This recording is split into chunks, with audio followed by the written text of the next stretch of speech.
Now we are working with translated parabolas. So doing the exact same type of concept, notice this is a y squared problem, a y squared problem. So in your notes right now, let's first identify where is the information about y squared problems.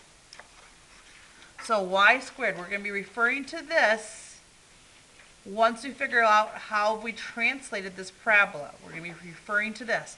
But first, how do we translate this?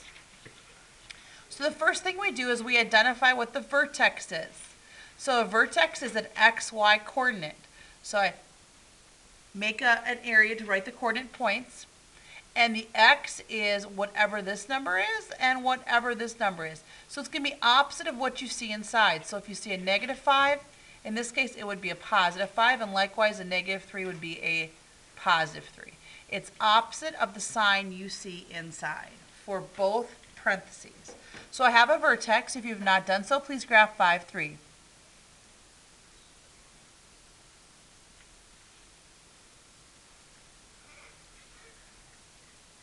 Okay, now I'm not going to cross this out, but I'm going to forget about that, and I'm simply going to write down as if I'm crossing out the numbers -3 and -5.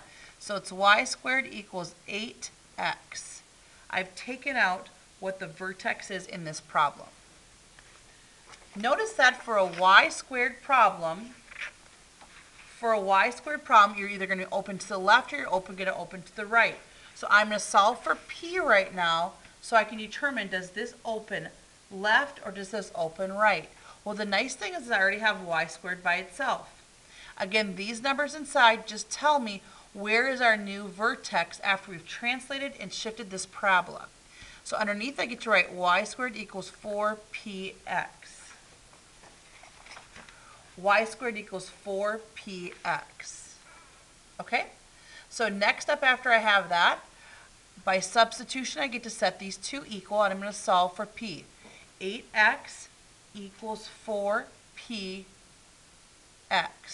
Solving for p, so I divide by 4x, and p equals 2. So p equals 2.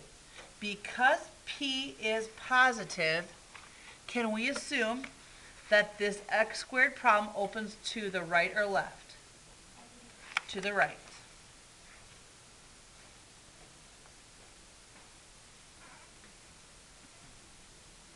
Okay, so I know it's going to open up like this. Does everybody understand that?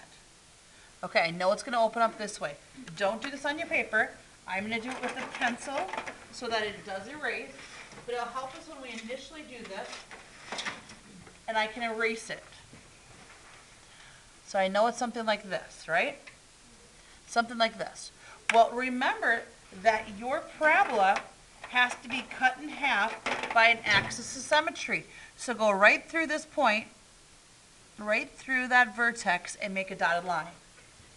That is your axis of symmetry. It cuts directly through the parabola. Because I know my parabola is opening to the right, it's going to be horizontal. Now it cuts through the y-axis at a value of 3. It cuts through the y-axis at a value of 3.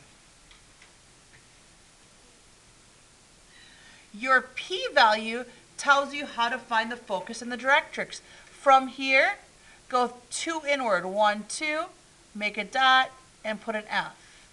So this was 5, 3. 2 more over is 7, 3. How did you know I made the dot here and not left, up, or down? Because we know the parabola opens up to the right, and we know the parabola is like a Pac-Man that has to eat the food, the focus.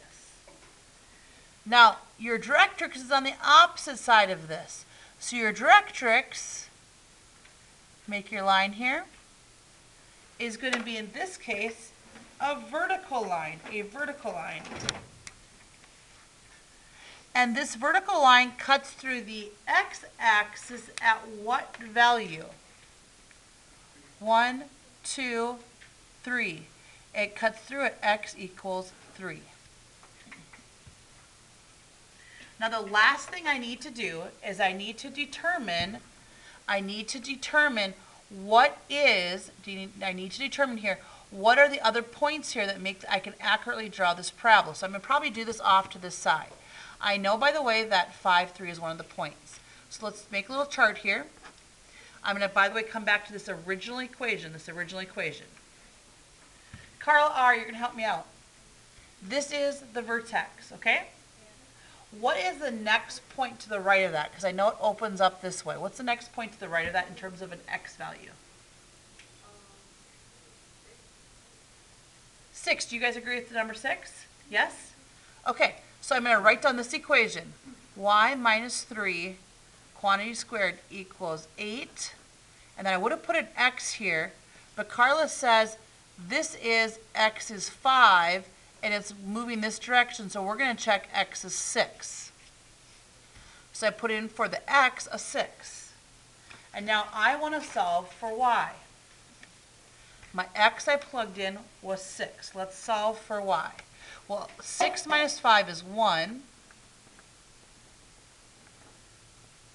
And 8 times 1 is 8. Now I want to get rid of this square. So to do that, I'm going to have two answers, but I'm going to take the square root of both sides.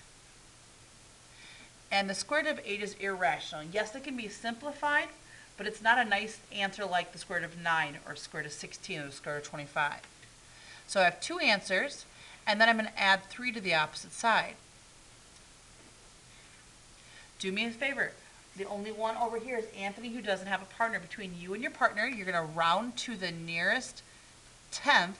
I want one person to go 3 plus the square root of 8, get an answer, and round to the nearest tenth, and one to do 3 minus the square root of 8. Okay, you have 30 seconds to get that done. Go.